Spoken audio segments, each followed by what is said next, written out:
205 கோடி ரூபாய் மதிப்பில் 15,453 பயனாளிகளுக்கு நலத்திட்ட உதவிகளும் வழங்கி இருக்கிறேன். நேற்று நான் இந்த மாவட்டத்திற்கு வந்ததும் சிவகங்கை மாவட்டத்திற்கு நான் திராவிட மாடல் ஆட்சியில் முத்திரை திட்டங்களாக கடந்த 5 ஆண்டுகள் காலத்தில் பயனடைந்திருக்கக்கூடிய பட்டியலை கேட்டேன். கொடுத்தாங்க. மலைப்பா இருந்துச்சு எனக்கு. அந்த பட்டியலை நான் உங்களிடத்தில் நினைவுபடுத்துகிறேன். மாதந்தோறும் 1000 ரூபாய் கலைஞர் மகளிர் உரிமை தொகை சிவகங்கை மாவட்டத்தில் 2,38,428 பெண்களுக்கு வழங்கப்படுகிறது. கல்லூரிக்கு போகிற 8,469 மாணவிகளுக்கு புதுமை பெண் திட்டத்தின் மூலமா 1000 ரூபாய் வழங்கப்படுகிறது. அதேபோல 6,076 மாணவர்களுக்கு தமிழ் புதல்வன் மூலமா மாதந்தோறும் 1000 ரூபாய் தரப்பட்டு வருது. மகளிர் சுய உதவி குழுக்களுக்கு 855 கோடி ரூபாய் கடன் உதவி தரப்பட்டிருக்கு. மக்களை தேடி மருத்துவ திட்டத்தில் 12 லட்சம் பேர் பயனடைந்திருக்கிறாங்க. முதலமைச்சரின் விரிவான மருத்துவ காப்பீட்டு திட்டத்தில் 1,34,000 பேர் பயனடைந்திருக்கிறாங்க. 37,000 பள்ளி குழந்தைகளுக்கு காலை உணவு திட்டத்தில் சத்தான சுவையான உணவு தினமும் வழங்கப்படுகிறது. 62,000 பேர் முதியோர் ஓய்வூதியம் பெற்று வராங்க. 4 வருஷத்துல 50,000 நபர்களுக்கு பட்டாக்கள் வழங்கப்பட்டிருக்கு. 24,969 விவசாயிகளுக்கு பயிர்க்கடன் வழங்கப்பட்டிருக்கு. 3,822 உழவர்களுக்கு புதிய இலவச மின் இணைப்புகள் தரப்பட்டிருக்கு. 65 திருக்கோயில்கள்ல குடமுழுக்கு நடத்தி இருக்கிறோம்.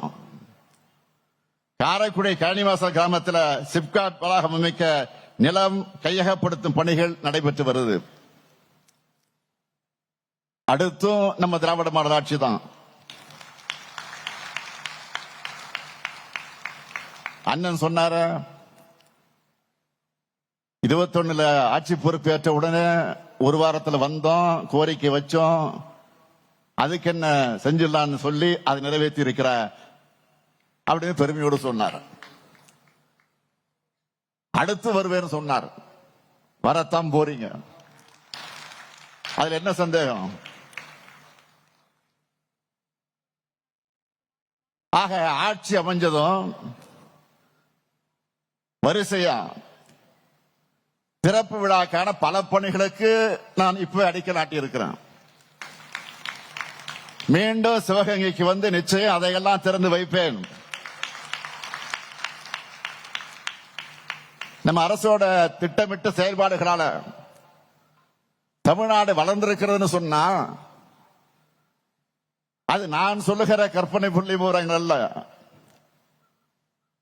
அதையெல்லாம் ஒன்றிய அரசு சொல்லுகிற புள்ளி விவரங்கள் தான். அவங்க அறிக்கையை மேற்கோள் காட்டித்தான் சொல்றேன்.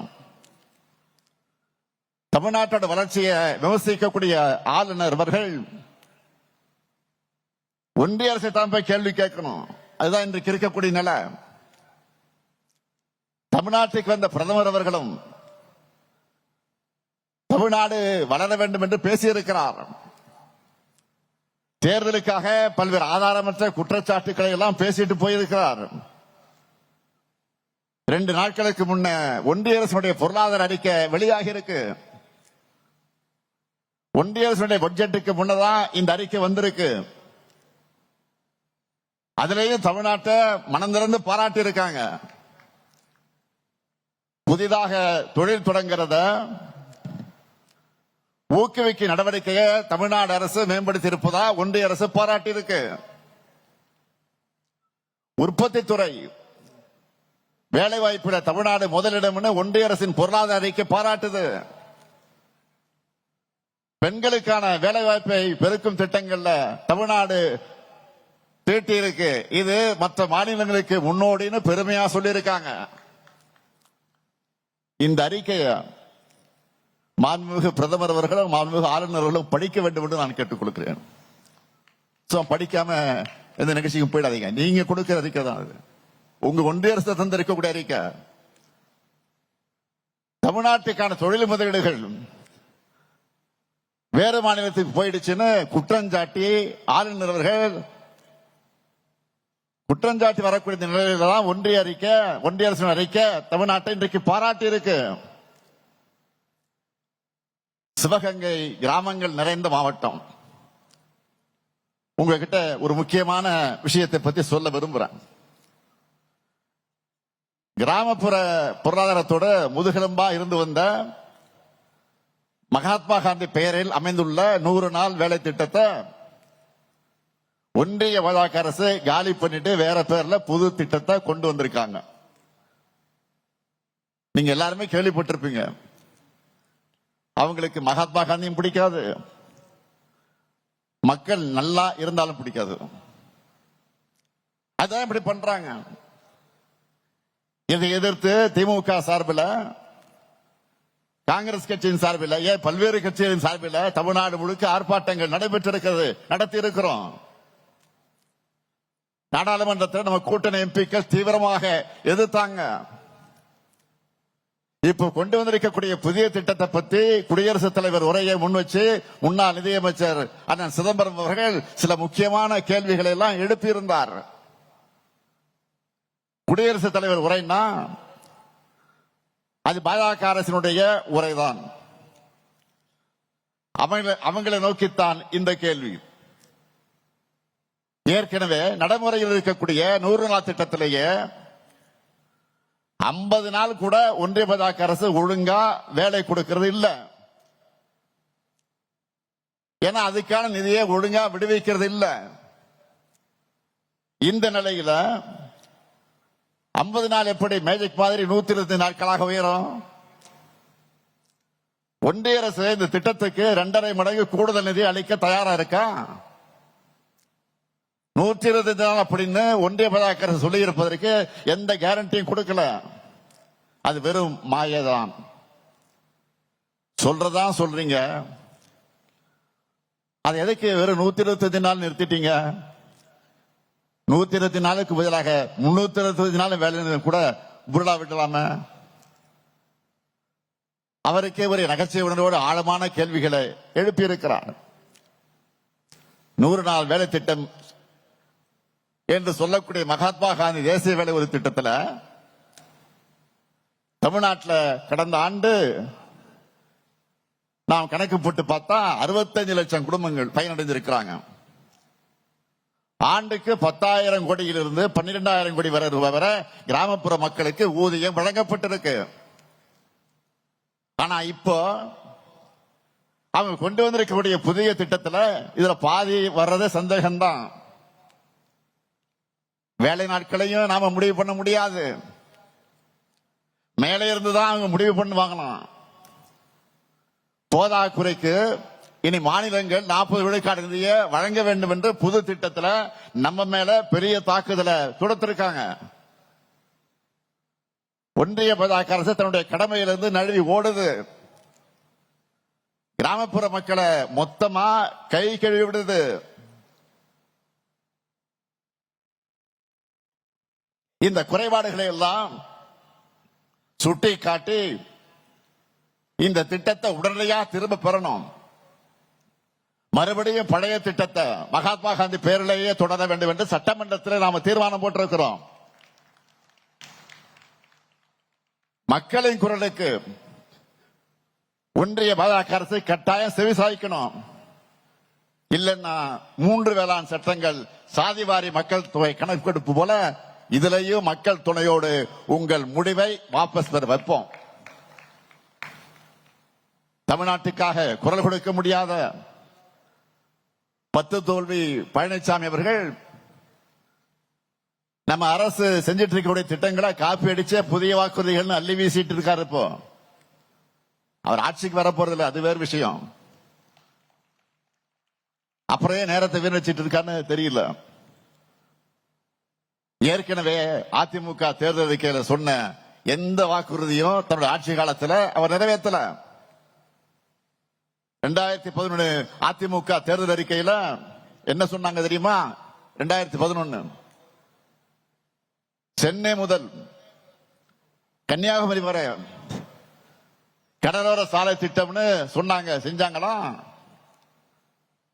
தென் தமிழ்நாட்டில் ஏரோ பார்க்னு சொன்னாங்களே, செஞ்சாங்களா? 58 வயசு மேற்பட்டவங்களுக்கெல்லாம் இலவச பஸ் பாஸ்னு சொன்னாங்க. அதை பத்தி வாயை திறக்காதவங்க தான் இப்போ அடுத்த செட் பொய்ய வாக்குறுதியை வழங்கியிருக்காங்க. 2016 அதிமுக தேர்தல் அறிக்கையில சொன்னதாவது பழனிசாமி அவர்களுக்கு நினைவில் இருக்கா? அனைத்து ரேஷன் அட்டைதாரர்களுக்கும் செல்போன் வழங்கப்படும் சொன்னீங்களே, எங்க அந்த போன்? பேருந்து நிலையங்கள், பெரிய பேருந்து நிலையங்கள், வணிக வளாகங்கள், பூங்காக்கள் போன்ற பொது இடங்கள்ல இலவச வைஃபைன்னு சொன்னாங்களா? பிறகு அதை பத்தி பேச்சு மூச்சு இல்லையே. அனைத்து ஊராட்சிகள்லையும் அம்மா இருசக்கர வாகன பழுதுபார்க்கு பயிற்சி மையம் உருவாக்கப்படும் சொன்னாங்க. சொன்ன அவங்களுக்கே அது இப்போ மறந்து போச்சு. அதிமுக ஆட்சியோ பழனிசாமி அவர்களோ எப்பவுமே சொன்னதை செய்ய மாட்டாங்கன்னு மக்களுக்கு எல்லாம் தெரியும். ஆனா திமுக சொன்னதைத்தான் செய்யும், செய்வதைத்தான் சொல்லும் மக்களுக்கு தெரியும். மகளிருக்கு 1000 ரூபாய் உரிமை தொகை வழங்குவோம்னு சொன்னோம். சொன்னபடியே 1,16 லட்சம் பேருக்கு முதல் கட்டமாக கொடுத்தோம். இப்போ மேலும் 17 லட்சம் பேரை கூடுதலாகவும் சேர்த்திருக்கிறோம். இதுதான் திமுக.